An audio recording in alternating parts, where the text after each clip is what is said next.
We built our house for $208,000. Today I owe $300,000 on that house. Okay, I have owed I have owed more on that house. Welcome to Hello Grow. The #1 growth podcast. I am Court Brady, I'm Carlos Souza.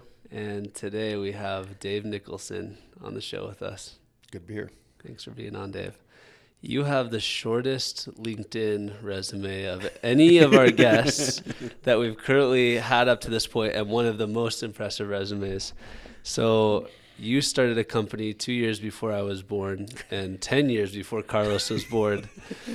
And you now have multiple companies with hundreds of employees. You're in the construction space. You drive down I-15, you see your company's signs on all the buildings. You guys are doing a skyrise apartment complex, I think, right across the 2 minutes from here.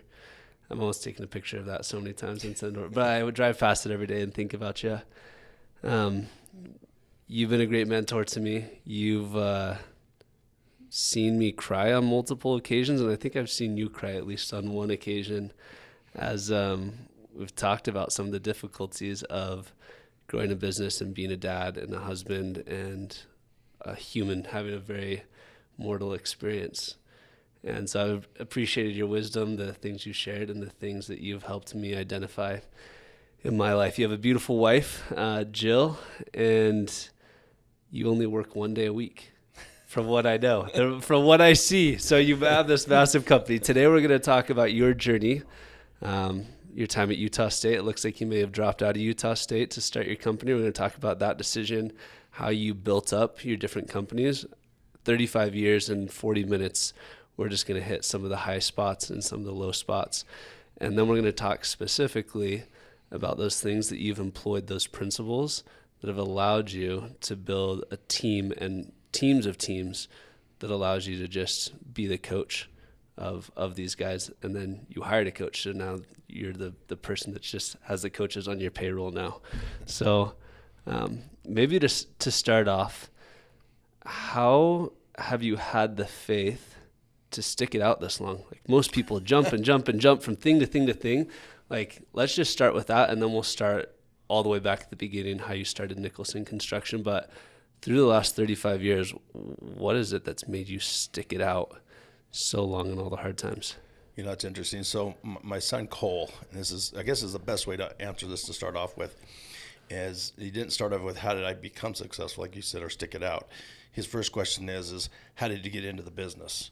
And I've said this to a lot of people, stupidity. And people are like, what do you mean stupidity? I was 23 and I was sawing concrete on the highways, was barely married, and neighbor says, hey, you need to stay home because I would be gone months at a time.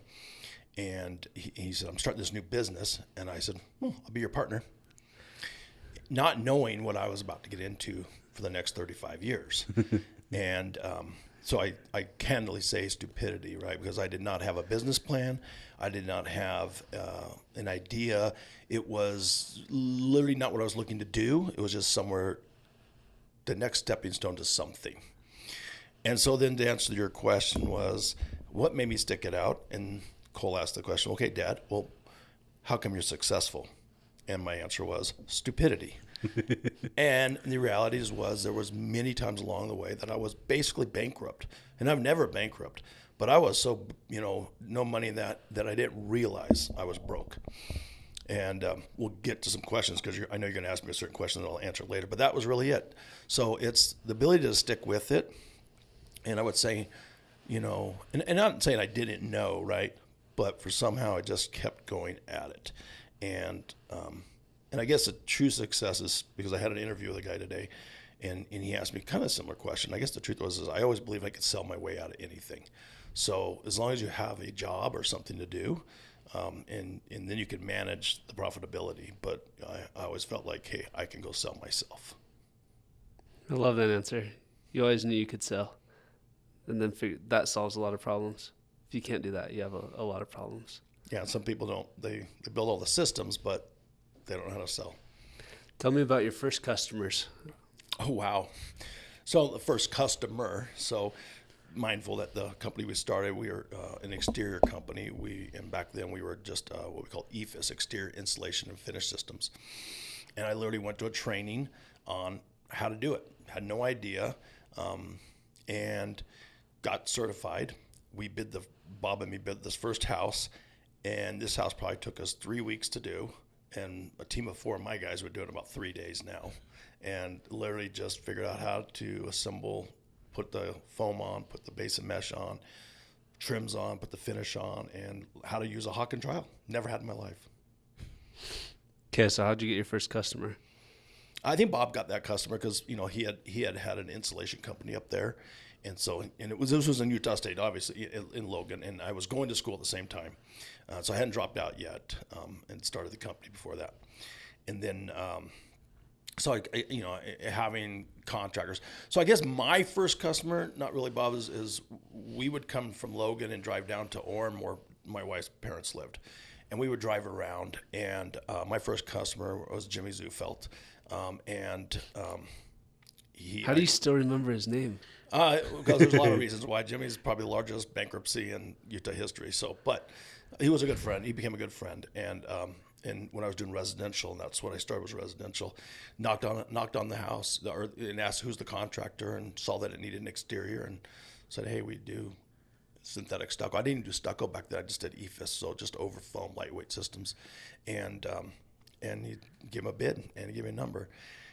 And then started up down there, and then we moved to Orem, and we split the business. He was in Logan, and I was in Orem. And then how I got more business was, this is another cool story, is I would go see these other builders, and they're, I've got, the Daltons, or I've got the Caspers, and, we've got, they've been around for years. These guys have been around for years, right? I'm this young kid, 24 at this time, coming down trying to get work. And then October came around, and I knock on, see this guy named Cont Jones, J2 Homes, and in this house is sitting there. I kept driving by, and it had been sitting there for a couple weeks. So I finally called him and said, hey, I can get on it right now. He goes, if you can get it right now, he goes, well, why isn't the Caspers there? He goes, well, they all go hunting for like 2 months. They just leave, always in the fall, and that's always when these houses need to get wrapped up. So literally I picked up that one, I got the rest of his business, and I always told people, give me one shot, you'll use me the rest, and that's pretty well it's always been. So, and then I went from one to the next, and I had, I would say I had the premier customers of Utah County at the time, about 25 years ago when I was doing residential. And so tell me how you got to your first million. When did that happen? Well, I don't know how that happened, but I probably got my first million, probably 2 years in, I would say, somewhere around there. You got, and that's interesting. I never had a game plan. Like I told you before, I never had a business plan. I look back now and go, man, it would have been nice to have had a business plan or something to follow and say, okay, you're following this. The way we do it with our coach now, right? Like we laid our BHAGs, we laid all the goals out. Mm-hmm. And I love that now because now I can sit there and hold my guys accountable. But back then, I guess, a house would be anywhere from 3,500 to 10,000. 10,000 was like a big job. I was like, wow, that's a big job too. And then, a $30,000 house, was a big job, and then it just, like I said, I sold. I was able to sell, but what people don't understand, I wasn't selling and never am selling stucco or siding or brick or whatever we do today, right? I'm selling what's behind me. So my first hires, what really the answer was when I realized I could hire really good plasterers. Like I wasn't a great plasterer. I physically did it, but I was not, I didn't have years of experience. So when I hired Roy Stubbs, I went out and I stole him from a big company up here called Daw, and brought him on and his sons on. Then I was selling what they could do, and then I could do more. And then I realized, I can hire more guys like that, and then I could sell more. So even today, I teach my guys, we're not selling products, we are selling what our company does, and that's provide really good employees in a system. Anybody can go out there and put something on, but it's really hard to know, to drive a project, to run employees and do that, and then have, and know what those employees are capable of. So. We've had multiple people sit on that chair and give a similar answer, that the reason for their company's success was the people that they surrounded themselves with, the team that they built. But how did you get that guy? So you were just getting started, and you said that you stole him from a big company. How did you even attract a So guy like that. Roy back then, and again, and those are guys are long gone. We'll get to the current guys that have been with me 32 years, the core of my guys.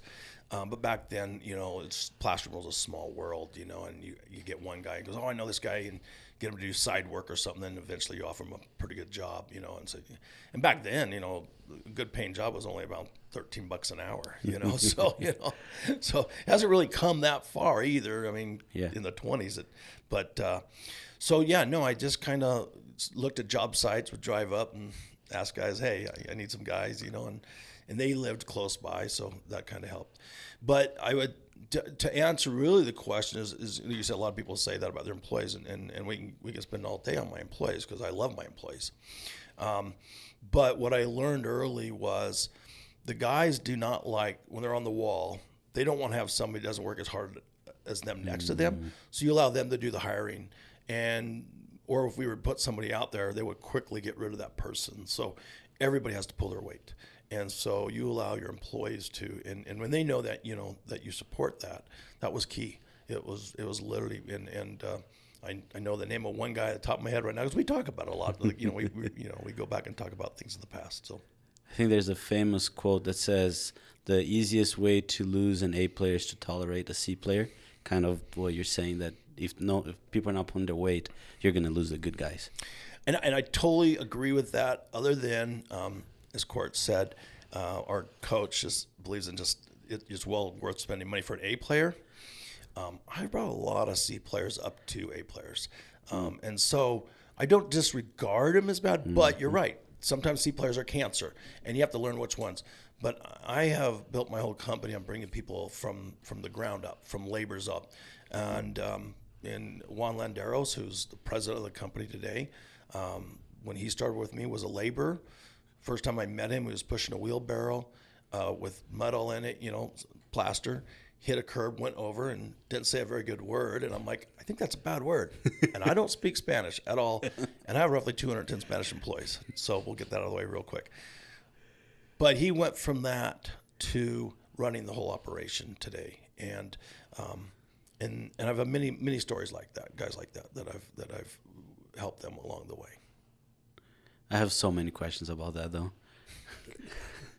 Well, I think one of the things you mentioned, it sparked something with me, that you said you weren't the best. You knew how to do it, but the plastering itself, you weren't the best at it. And I think one of the things that entrepreneurs, you have these technicians that turn entrepreneur, right? They're a salesperson, or they're a mechanic, or they're fill in the blank. I'm going to go start my own company and reap all of the profits. And what happens is they just go and create another job for themselves, right? Because now they're still being the plaster guy, but now they also have to be the head of finance, the head of HR, the head of operations, fill in the blank, head of sales, and they still have to do that job and have all of those additional headaches. So they end up making the same. It doesn't go well, and they end up going and getting the job that they had previously. For you, it ended up being to your advantage that there was somebody better at that specific job than you were, because it forced you to go find that person and focus on your center of genius. And I was thinking about this, people listening can't see it, but the E-Myth Revisited talks about technicians that go and just create another job for themselves. So can you talk a little bit about, how the processes that you had to put in place? This is jumping a little bit ahead, but what do the processes look like where you can have a team of people that are running without your daily oversight and your daily involvement in all the little details? That's interesting. And so back up a little bit. So yes, I was the entrepreneur, did not know, and I'll reiterate this so people understand this. I didn't know I was an entrepreneur until a lot later in life, until my EO years, my joining Entrepreneurs Organization. But I am the entrepreneur that went out and found a skill and learned the skill. So I didn't, as I told you, I didn't have the skill. So then I went and learned something, and I became a very good technician. Actually, it's been a long time because my shoulder won't do it anymore. But so I learned the skill mostly because I believe you can't sell something also if you don't understand it. And it also brings me back to, when I hire sales guys, right, that's all they do is sell, right? Their first job is they have to go work in the plant and one of my companies, and they have to work with the guys that are producing. So whether they're a plaster or whether they're making cast parts or whatever, because they have to appreciate what they're selling. Again, like I said, they're not selling cast parts. They're not selling stucco. They are selling those employees. They're selling what they can do. And if you don't understand that, and I've seen this a lot with sales guys come in. I'm way better than you. My sales guy might make more money, but they're no better than the labor that's out there picking up garbage or the guy that's in the shop sweeping. They're no better. And so that's always been my philosophy, and to bring a guy in at that level. So the processes, again, along the way, I look back at that, and I didn't seek out to have these processes. So what I was lucky to have is I was lucky to have a really good bookkeeper. I was really lucky to have people do the payroll. The things I wasn't even good at. I mean, I'm not good at those things, right? But I was fortunate right off the bat to have those resources, and that allowed me to focus on the business, the core business, and the guys in the field, right? But it is critical. Yeah, you can get in the mundane and having to. And I never did. I never ran a payroll in my life. I got fortunate there, and like I had somebody else do that, right? And so, to the fact that I believe payroll companies were good. PO companies I had one for a long time, and when that one came on, young companies, I would tell any starting up company that's where you got to go right off the bat. Get that off your plate, because that's a lot of headache and a lot of regulation that you don't know. You're not an expert in that unless you want to become an expert in that, right? And so, and there is out there. And yes, and I looked at the cost too. And says, they want how much, but that money, I think what you just said, that money is nothing compared to the time well spent, which came back to a quote. His name is Paul Magleby. It was Magleby Construction. I was building my house one day, and I went and rented a backhoe, and I was digging, the foundation stuff. And he drives by, and he stops by, and goes, "What are you doing?" I'm like, "Well, I'm saving some money." He goes, "No, you're not. Let me show you. You should be out there working your business and making money." And that stuck with me. And he taught me two things. That was one is like, you can hire guys, and it seems like you're paying more, but you're losing, where I was losing money. And then the next one, he'd asked me, and again, this is such a long time ago. How do you pay yourself? And I said, whenever there's money. And so from that moment on, he says, you take a paycheck. Whether you can afford it or not, whether you have the cash, you take a paycheck. And from that day on, I've always had a paycheck. But I never had a steady paycheck before that. So there's two valuable lessons that I got from him, and those were two of them. How does the paycheck change your mindset and how you ran your business?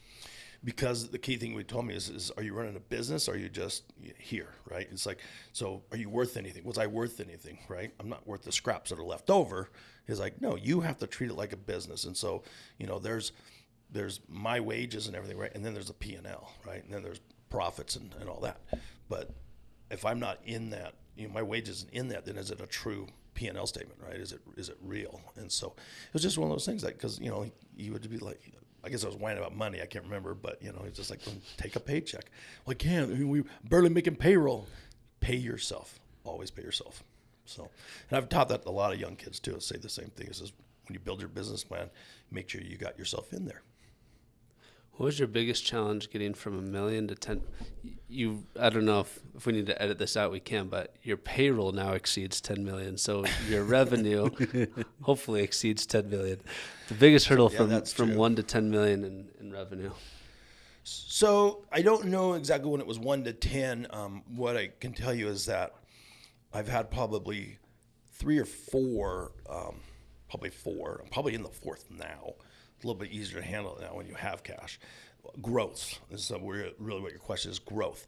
That and I would say even in the $200,000 to $1 million was a struggle. You're saying 4 different stages of growth. Yeah. Can we go through each of those 4? Yeah, correct. Yeah. So that's what I said. So I think the first one was somewhere about $250,000 to $1 million, and every time you start to grow, you have a cash problem, right? You tend to go negative, which is kind of weird. You're like, I got more revenue, like you said, there's more revenue, but no, you kind of go there, and then whether that's the cash or you're out of people, and so obviously scaling up, scaling up 30 years later, right? It's like, man, I wish I had that book, and I hand that book out all the time to young guys starting their businesses, because every time I plateaued, so we'll talk about that one first, as that you're strapped for cash, you're trying to collect money, you can't make payroll, and then all of a sudden somehow you get through it. And you're just in this nice area, and you're like, wow, that's good. I like that. Feels good. And then all of a sudden you're like, well, no, more is better, right? And so then you start to grow, and I think it was between 1 and 3 million, somewhere in that range. Hits again. All of a sudden you're going along, then all of a sudden you're like, I have no money, and scrap. And I'll throw this out there too. Remember, like I've been through 3 recessions, and so what I mean, like with problems, right? Between COVID, and then you got 2007, and we had one before that, and so, but along the way, so somewhere between 1 and 3 million. You start growing, you see all this work, and then your payroll grows, and in my business, now I know everybody's business is a little different, right? And in construction, the core is our money is in residential, you got money faster, but the same problem was it just delays. You do it, you bill them, you have to wait. So, when I said before that a lot of times I didn't know it was broke. It really wasn't broke. I'd always look at my P&L. My P&L always said we were making money, but there was never any cash. So, and that cash always went away when you grew. So every time I grew a lot like that. So I would say between 7 and 10 million was another one. So getting to 3 to 7 wasn't so bad, but 7 to 10 was really hard. Tell me about that. Why? And I don't know. I think 7 to 10 was probably around 07, right? I think it was. And it might be on top of this as well because we were doing 7 million, and then in 07 and 08 we did 1.5 million. So like the face of different, boom. So not only that, and I don't ever believe in laying off employees. Like it's been one of my things. That's why I keep growing employees. Grow employees, find more work. And some of my employees feel like, we'll just hire guys when we need them, get rid of them when we don't need them. I'm like, no, we hire them, and then we figure out how we get there and keep them. How we keep them, and we always look at where those guys are. We have a thing I have, it's called PCO, Project Coordination Organization, that we look at and we forecast where the jobs are, where our guys are going to be at a year from now. We can see that far out and farther, and as far as Excel can go. And so, forecasting that and was one of the biggest things is where's the jobs we have that we can put these guys to work. So in that, going to that, and then coming out in 2009, and then I think we went back to 7 million, and then it was just strapped for cash. We literally sold. We had matter of fact in 07 we had just paid off 5, which we thought was a big deal. We had 5 Chevy Duramaxes, and we just paid them all off, and I was like, whew. And about 09, we sold them all, and we still had our old trucks, old Fords, broken down trucks. We brought back in. We needed the cash. How do you go from 7.5 million to 1.5 million, not let anyone go and not go out of business? Tough, very, very tough. Like what did that look like for you personally? Like what's going on in your mind? How is Jill handling it? I'm sure you're bringing some stress home. Like what is? Tell us about that. I have an amazing wife, and we learned really early on in our marriage. She worked for me very, very early. She worked for the bookkeeper I had, right? And we learned really early on that was not a good fit. And so that, being married to an entrepreneur is not easy. It really isn't. But to work with your entrepreneur, and she's 50-50 partner. I mean, on paper, she owns everything I own. And it was just really hard because she would see things and question, and I'm like, it was, don't question me, just trust that I'm going to get us there somehow. And so we finally realized that, hey, go be a mom, let me be the crazy entrepreneur. She's nuts too, because I'll tell you, for signing documents that she signed, and because that's what we did, we financed everything, and everything I'd earned, I bought, leveraged it. We had creative loans. That'll bring me back to, I know you're going to ask this question a little bit, like what would I do when I was, 20, tell my 20-year-old self, get to that. But yeah, financed everything, and my house. We built our house for $208,000. Today I owe $300,000 on that house, okay? I have owed more on that house, up to $700,000 over time, and get it down. I have refinanced that house so many times, and it's our house, right? It's like, and we're literally on the brink right now of let's pay it off, and it's a 3% loan. It's really hard to pay off a 3% loan, but it's been in my mind, and it's something that we're going to do. We're going to do it this year, but it's, all my friends say, you're stupid. It's 3% money. I'm like, I know, but it's something when I have something in my mind, I'm going to do it. So yeah, so she was really patient, and Yeah, there was stress. There was blood on my pillow a lot of the times. Had ulcers way back, and and just and wake up and she'd wash the pillowcase, and so yeah, it wasn't. A lot of people look at it and says, "Oh, you look at your life," and I tell my own children this, that you can make a really good livelihood and not have the stress that I went through, and so. How can they have a good life? Yeah, you said so. You tell them that they can have a good. Oh yeah, go work for somebody who's going to pay you $300,000-$400,000. Oh, okay. Don't work weekends. Don't work holidays. Don't worry about payroll. Don't worry about employees getting COVID. I was dying. I had an employee dying on my job, and that's a really cool story. Tie into employees, but he was the father of my top employees, Juan being the president of the company, and this will tear me up. And so the Landeros family, how'd you find employees? Well, you bring one in, you bring Arturo in, and then he brings his whole family in. And today, Juan, his brother's the president of the company. Arturo's one of the top PMs. His brother Miguel's a PM. Their sister is our account manager. His daughters have worked for me. His daughter still works for me. He's my personal assistant. His son works for us. Cousins and stuff all work within the company. Every day they have lunch in the lunchroom as a family. It's really cool to see them be able to have that, and we talk about it all the time. And their dad, I don't speak English. I don't speak Spanish. He doesn't speak English. And we developed a product together, me and him, in the middle of the night and stuff. But we understood each other well. But the one thing that he taught me was family, like the most important thing. And I've been to his home when we had to bury him. We went to his home in Mexico. It was a 10 by 10 little house, and where Juan and them all grew up. And the only thing that mattered most to him was to be able to put food on the table and have his family around it. And that was wealthy as among all wealth. And it taught me a lot over the years. And I was grown up similar. And I mean, I'm not saying that I had this bad childhood. I had a great childhood. But it was really interesting. And then when he fell off the scaffolding and died, and it wasn't our scaffolding, we had rented it, our whole company took it to heart. And his family's probably closer to me than my own brothers and sisters. We're that tight. And it could have been something that could have blown up and went the other direction, right? And so, but it was a lesson, and that's why you see the safety. We take it so to heart.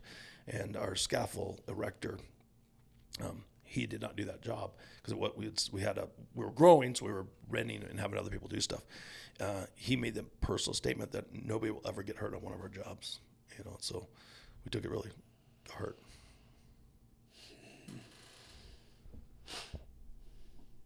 Thanks for sharing that, Dave. You bet. Can we pivot just slightly? Well, I want to hear, you started 3 other companies in addition to Nicholson Construction. Tell us why you started additional companies, what do they do? And then I want to pivot to it's apparent as we've been talking how you've created such loyalty. You love your people deeply. I want to talk a little bit about how you challenge your people when they don't meet the expectations that you have, and how you deal with having multiple family members that are in the business, and if one of them needs to let go, how does that impact the rest? So tell us about the most recent years entrepreneurially, and then we'll go into how do you build teams.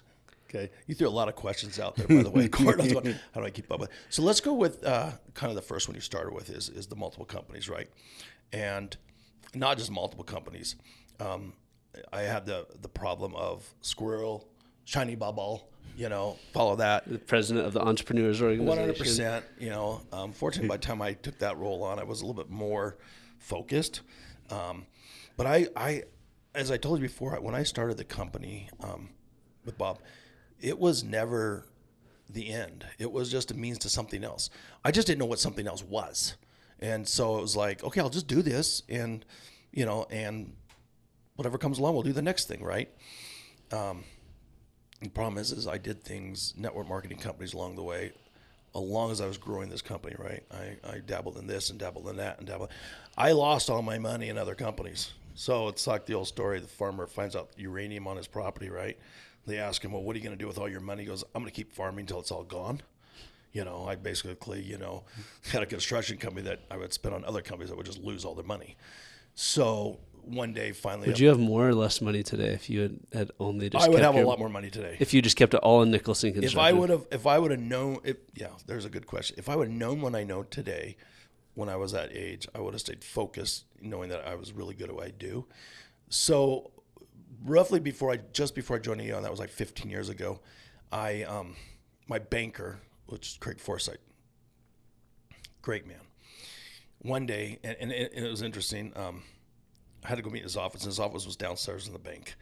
And I'd come meet with him, and I'm not kidding you, my stack was about 2 feet tall of loan deals. And they have to meet regulators annually, right? And so every time the regulators are coming, I'd have to go meet with him. And, hey, we gotta clean up a few things, Dave, you know. and so, you know, it's like going and seeing, you know, your local parish, you know, bishop or minister monthly, and I'm like, ugh. All right. Confession. So he one day he just told me, you're not allowed to do anything else but construction, or it has to be totally related to what you do. And that was a pivotal moment of stopping doing other things. It wasn't my last loss. I did start another construction company that did not go good. I mean, it was good. It just it took a lot of time, and it took away my focus where it should have been. So let's put it there. And then when I realized that, it was like I shut that one down. So that kind of answers, I think, the backstory of where I got to. What I was really good at is solving problems, and I think that's all entrepreneurs, right? We solve problems every day. I don't care what it is. We can sit back, look at the issue, solve the problem. If we didn't solve the problem, we wouldn't be where we are. So, in meetings with architects or owners or developers, it was always, we want this pretty picture, but we can't afford it. So what I got really good at is giving them the pretty picture, but within a cost they can afford. So I would get creative with other products. To the day, that's why we have two of the other companies. And so Tuscan Stoneworks is a old world plaster coating. We have a casting material. And the reason we developed that was, and I didn't even really develop it. Originally, the guy was buying my cut foam from that we use in our projects. Showed me this beautiful mold that he made. He made this part with this mix in it, except it didn't have a texture or anything. And he goes, "Can you do anything with it?" I'm like, "Yeah." So I created how to make the finishes at the right timing, and that was with Juan's dad too. That's what me and him spent, like pour it and 12 hours in the middle of the night, pull it out, trying different tools on it. So I'm really creative that way on R&D. I love to come up with things. And so historically, I was in the East business, so using acrylic finishes. Well, acrylic still looks like an acrylic. But I would make trims look like they were old precast. And so that took us into this model. And so building that product, and creating that then was like, I was using somebody else's product, but I was making the like balusters, cornices, window trims. But I didn't like the product because I had to modify it to get it to work. So then I created my own product. And everybody goes, "Are you a chemist?" I'm like, "No, I just called a lot of guys." And it's like cooking. I had this Dr. Anderson, who was part of a company I owned in California for a little bit, a technology company. He says, it's like baking. And once you understand it's that simple, right? It's like you had a little this, little this.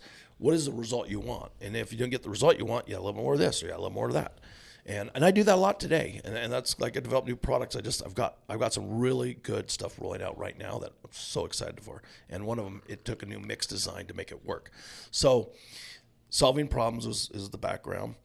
So I started Tuscan Stoneworks, and there was a need. And then we started New Cast Stone to start making cast parts because there was a need. And that company was, when we first started, it was doing maybe a couple $100,000.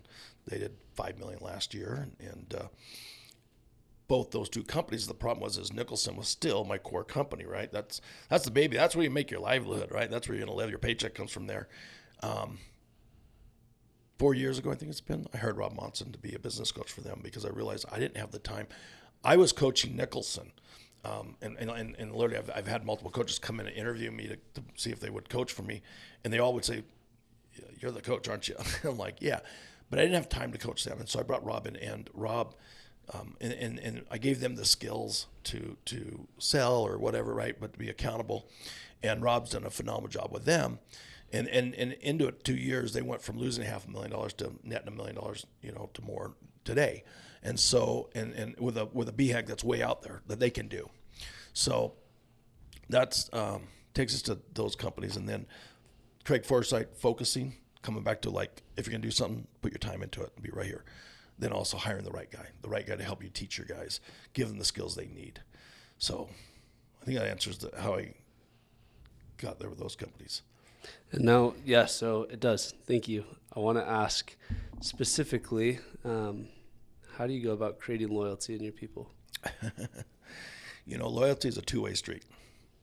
And I get this not from me. I'm going to tell you, Juan's probably going to watch this, is,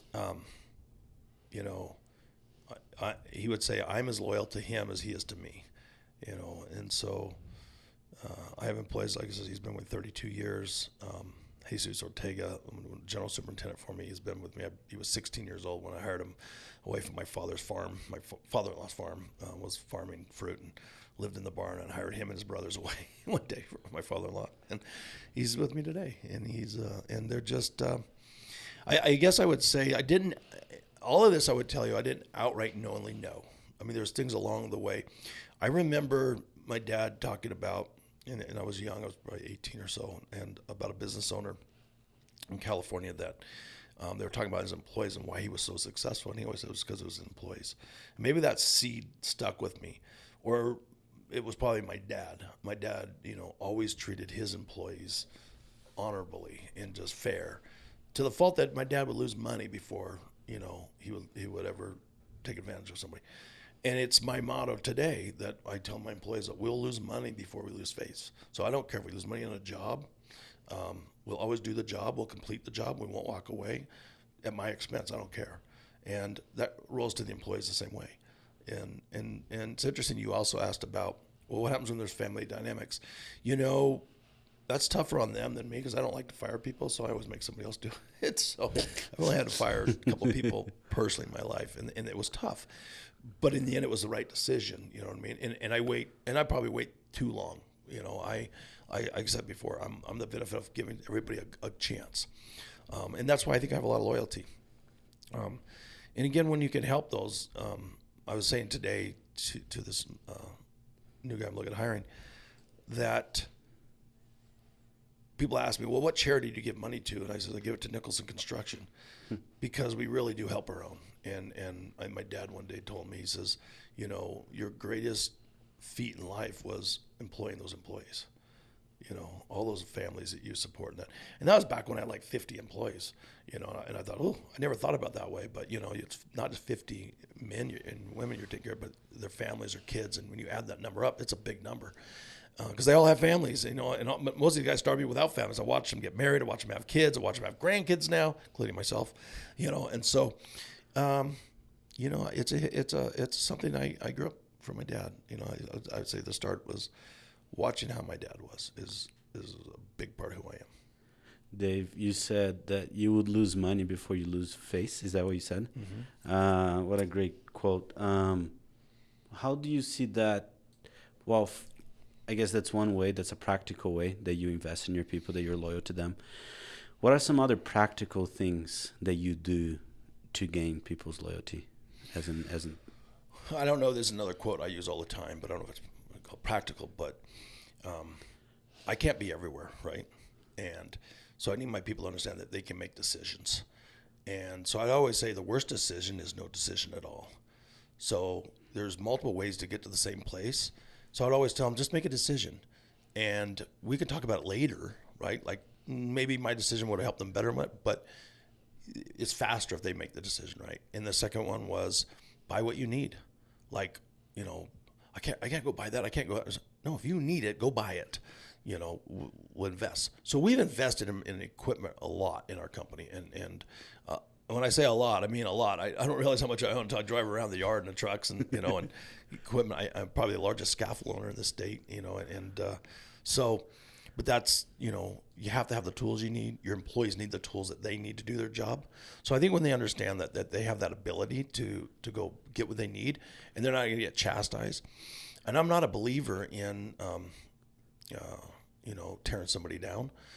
Yesterday I was on the scaffold with 3 of my top guys, and a couple were kind of heated, and I just said, listen, he says, that's in the past, guys. Let's work forward, whatever's going to take. There's no reason to get the whip out. And we have a running joke. One of my PMs got a phone call, and he was explaining how heated he was, right? His name's Alfredo. And so we said, Alfredo, put the 2x4 down. So it's our running joke now. We always talk about, hey, who's got the 2x4? You know, who's going to put it down? All right. Because, you know, in life, life's too short, right? And in construction in general, you know, the old way of building a long time was the yelling way. Like if you got yelled at, they thought you got more out of you. And I always tell guys, we can get more production by better planning than cracking a whip. So I always say, don't crack the whip. Don't get out there. You're not going to whip. Just give them what they need.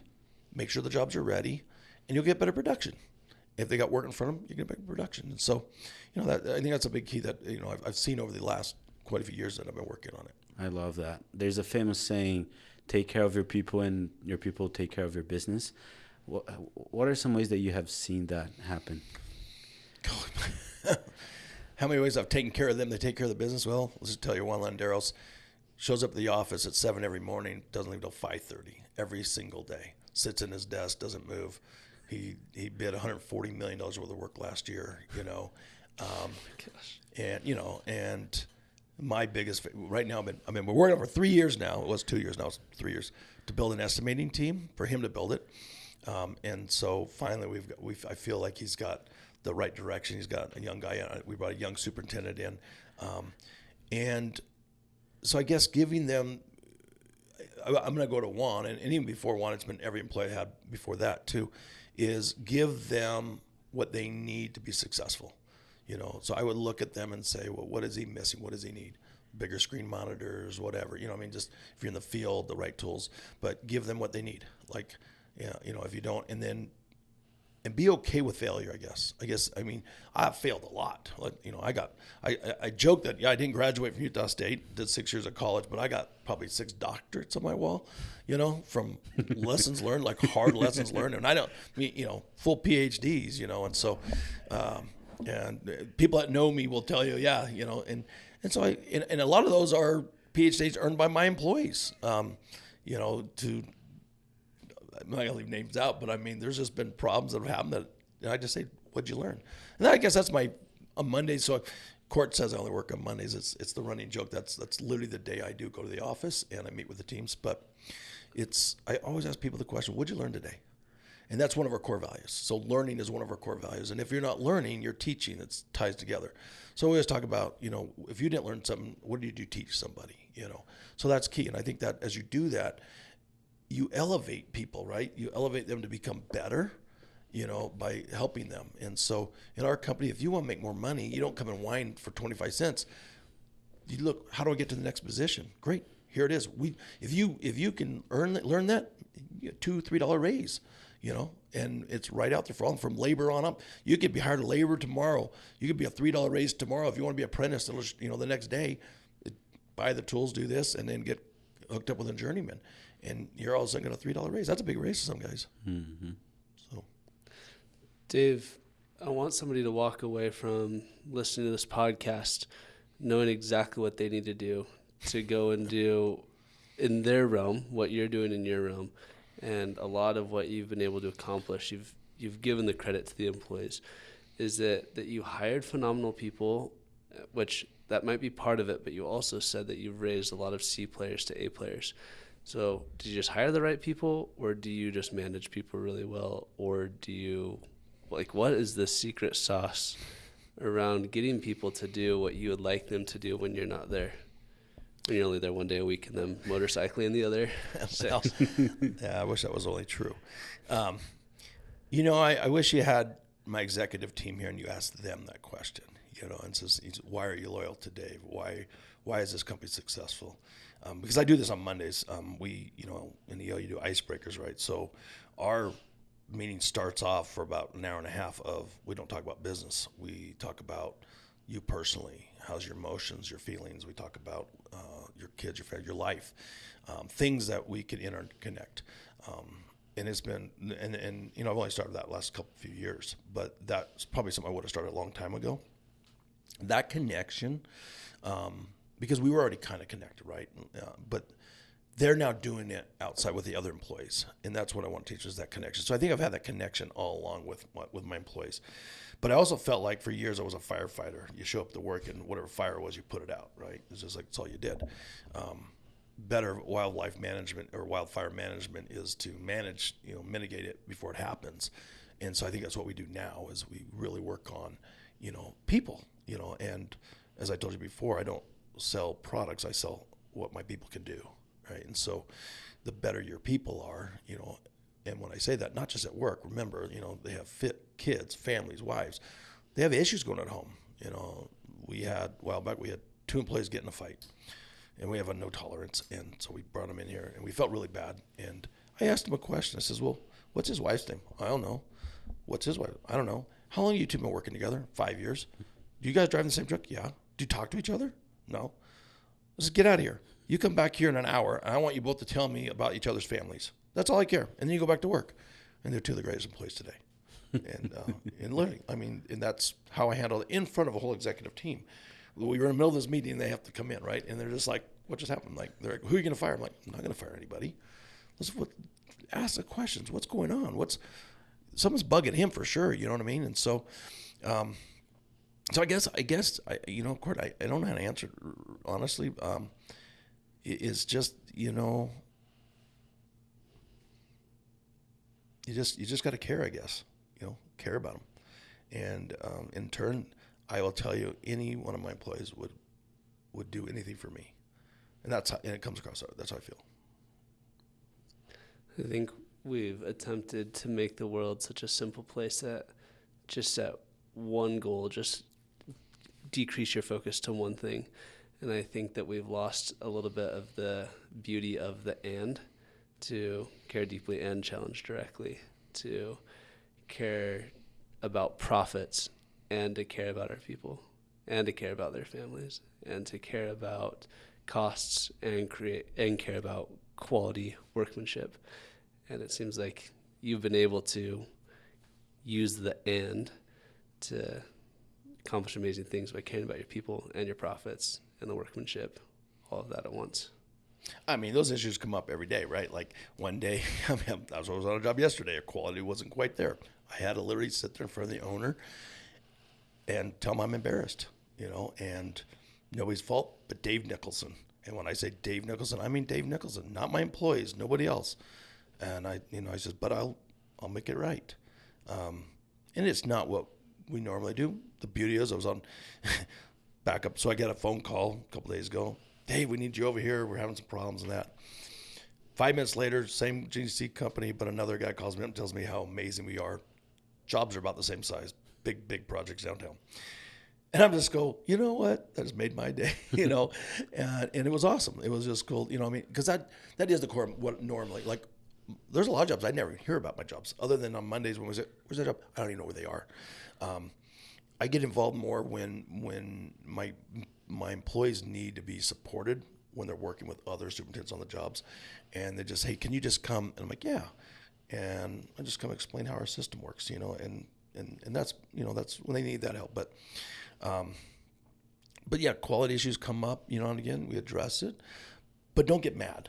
You know what I mean? I guess that's my point is, yes, it happened. Yes, it's going to cost the company money, but we'll fix it, buying materials, right? Or getting the right employees. A lot of times, like, who are we going to get to do this? Who are we going to get to do that, right? We have a lot of laborers, right? I mean, we're in a market where I don't care what industry, food industry, whatever it is, nobody can find employees. You show up somewhere and the service is great yesterday, and today you're like, we don't have a waiter, and you're just like, we have the same issues, but I don't think I have it near as bad as a lot, because I have people always ask me, we feel that our company has been strong for so long that we actually can draw really good, people want to work for us.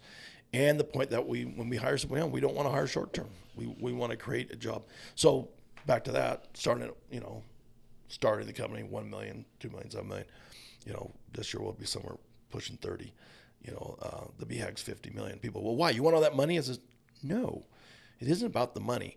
I have a vision to leave a legacy. And that legacy is that I want my company to continue on without me and run and be profitable and create jobs. That's the legacy. And in order to do that, I know that we have to continue to grow. We have to create positions, and that doesn't mean we don't have people leave. I mean, we got guys come in and we have a great training program. And if somebody else offers them $2, more tomorrow, they're gone because they know that, and a lot of guys, they'll know they went through our program, and they're just like, well, we know you know what to do, and so the ones that stay, the longevity guys, they're here, and so. I have one more question. Anything from you, Carlos, before we wrap? I do have a couple more questions, actually. You've mentioned a few times, so you work with Rob, and then you've mentioned, we've talked about the A player, C player thing. And it's probably a selfish question, something that I'm trying to learn. So first, I want to hear, what is your definition of an A player? But my real question is, how do you know that someone deserves an investment? How do you know that someone has the potential to be an A player? That's a good question. I'm going to answer the first one first, right? What is an A player? An A player is one who gets out of bed on his own. An A player gets up, has a routine, and is self-driven, right? It's one that I don't have to babysit. And I find those really fast because what my employees will tell you is Dave's never around. I'll walk in and say, here you go, boom, gone. I don't know what I'm doing. So the A player is the one that can figure it out, right? That can sit there and do what I did. I didn't know how to do what I was doing. I had to figure it out. And so an A player is as close to being an entrepreneur as you want. You don't want the entrepreneur because you're just going to train them up and leave, right? And so good friend of mine, still is a great friend, Kurt Palmer. We wrestled in college together. I hired him away. He learned how to sell, and I hired him. He worked for me. He was one of my project managers, estimators, him and Jeff. And one day they want to do their own thing. And they said, well, down the road, we want to do our own thing. It was like, sit where you are. And I said, well, today's a good day. And they went, what? I've taught you all I'm going to teach you. See ya. And we're good friends. We really are. And, like it says, and so that's the key is that A players is, like I said, one who can self-drive themselves, but not the entrepreneur, because, and I don't mind. Like I've had probably 6 companies leave me and break off and start do their own businesses. And I encourage that as well, because I want everybody to have the same thing I did. And also want them to suffer like I did too. So, but, yeah. But no. And then, so how do you see a C player? I would say I didn't see the C player. I didn't really know A, B, C, and that until really Rob came in and was doing this rating thing and then sitting in these interviews and it doesn't take long to see a C player in an interview, right? When Rob asks these questions. But I didn't have Rob for a long time. So it was just believing that anybody that is hungry, right, and is willing to work hard can become, right? If you don't have a purpose, and I know you want to wrap up, and I'll finish with this. This is the homeless problem, and so I'll tie this into this real quick. Is homeless is a big issue everywhere, right? But I was in Portland a month ago at an event, sitting in a hotel, looking down at this courtyard, and just seeing these tweakers and these homeless out there, and pondering on this is what is wrong? How come we can't solve this?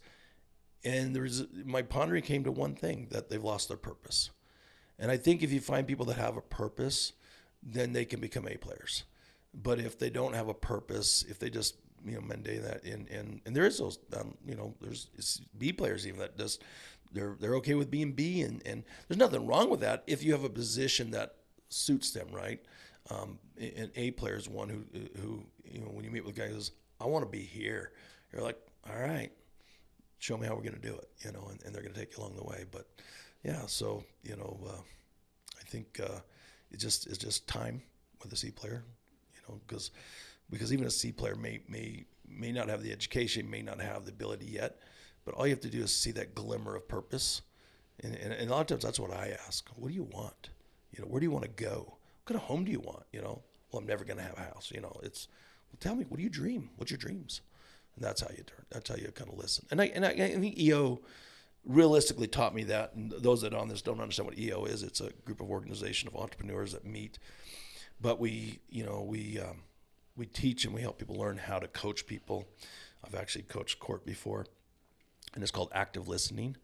And the skill is really good. And if you get, not only that, the skills really help me in my company, but along with my children as well, is I've learned to listen really well instead of just talking. Because for years I'd come home and just, tell my kids, get over here, I want to talk to you, which much I did. I wanted them to hear what I had to say. But more important is not just my kids, my employees, is when I start listening to them, that's the difference maker, right? And I think that's been my big difference maker in the last 15 years is being able to listen to what people are actually saying. I love that. Thanks, Dave. You bet. The last question I have for you is you said you had a thought, but you didn't share it with us. The advice that you would give to your 25-year-old self. Well, you were 25. I was going back to 20. Or Dave in his 20s, wherever you want. So, yeah, no. And I, when you asked, you text that to me, and I really put some thought into that. Because I'm like, what would I tell myself? Oh, crap, I was young. And recently I've been looking at, I got a drive out and I was seeing all these photos, and I'm like, you really were young. So, the biggest thing came to mind, and again, this is lessons learned. This is the plan I set up when I was young. It's like going back and you always share the experiences, right? Is find a good mentor. I was fortunate to have some mentors along the way. Not understanding they were my mentors at the time. When you're young, me and Juan talked about this Monday in our meeting, or our whole team. It was, who's smarter, you or your children? Well, when your children become 18, they're obviously smarter than you are, right? And so it takes them about 5 years to realize when my parents do know something, and they come back around, So, and so a good mentor, and that really came from watching my youngest son. Went to Penn State, and he has a great mentor. They have a great mentoring program, and he talks about them all the time. And I pondered on that, and I was just like, wow, who was my mentors? Like, I wish I would have had a mentor. And then I realized Craig Forsythe, my banker, was a great mentor. But before him, there have been three probably in my life, was Mrs. Wakasuki, my third grade teacher. First person ever believed in me. Fortunately, she wasn't around for fourth grade or fifth grade or sixth grade because I had terrible teachers and hard on my life, And then when I was a freshman, joined the wrestling team, and Coach Torres was my next mentor who believed in me as a freshman and pushed me to wrestle and become varsity as a freshman. And for 4 years, he was there for me and made me wrestle hard in that, but because of him, I went to college, and I would have never went to college if I didn't get that wrestling scholarship, and I wouldn't have ever got there if I didn't have him pushing me and drilling into me that I was good enough to do that. So at a young age, those were two great ones, but in business, it was definitely Craig Forsythe was not knowing he was my mentor, but also the second one would be getting a great banker, which was also Craig Forsythe, right? Was not knowing that, but how important it is, to have a banker that believes in you. So not just someone who can loan you money because he did things that I still question. Why'd you do that? There was no financial reason. There's no mathematical reason why you would do that loan. And I wish he was here because he would. I honestly believe he would say, because I believed in you, Dave. Because every time, and I had to meet with him monthly, right? And he's like, "How are you going to get out of this, Dave?" Well, I've got this, I got that. I always did and he told me this one day. You always did what you said you were going to do, and so I think that's a key element to going back and not that it would change anything, right? But to know I had a good mentor I could go to, know that I had a good financial institute that believed in what I was doing is very key. Crucial at a very young age, right, to grow a company. And then I think those are the crucial things right there. Those would be my biggest things if I were to go back, because I think a lot of things I did along the way, and there was a lot more mentors. I mean, me and my wife were talking about, and I build buildings now as well for myself. So the guy's name is Tom Bankhead at L&T Construction, and where my current shop and everything is today, I had an old Quonset hut, been there forever, right? Piece of garbage. And I was adding on to it. I was so proud. I just bought $10,000 add-on Quonset. And he was in the truck with me, and he goes, "Why don't you just build a building?" I said, "I can't build a building." And he goes, "Why not?" And that moment is what gave me the courage to build the first building. And after I did that, then it was like, oh, now I have confidence. I built multiple buildings since. But I never thought I could. And so a mentor, again, who I had watched, for a long time. I did a lot of work for him, build buildings, build houses, build, developments and stuff. That I'm like, man, I want to be like him, right? But he was a mentor. And so I think mentorship is a key. And any chance you get a chance to give what knowledge you might have back to someone is important. Well, thanks for spending the last hour giving us You your bet. knowledge, Dave. Well, thank you. We appreciate it. And we didn't even scratch the surface. Special service. Thanks, Dave. You bet. Thank you both. You've been watching Hello Grow, the world's #1 growth podcast. I'm Cortland Brady. I'm Carlos Souza. If you've watched this video so far, it means that you like the content that we're putting out and the people we're interviewing. We're putting together a community of business leaders, entrepreneurs, and sales leaders. You liking, subscribing, and sharing this content helps us reach those that are going on that journey. If you want to be a part of this community, please subscribe, smash that like button, and turn on those notifications.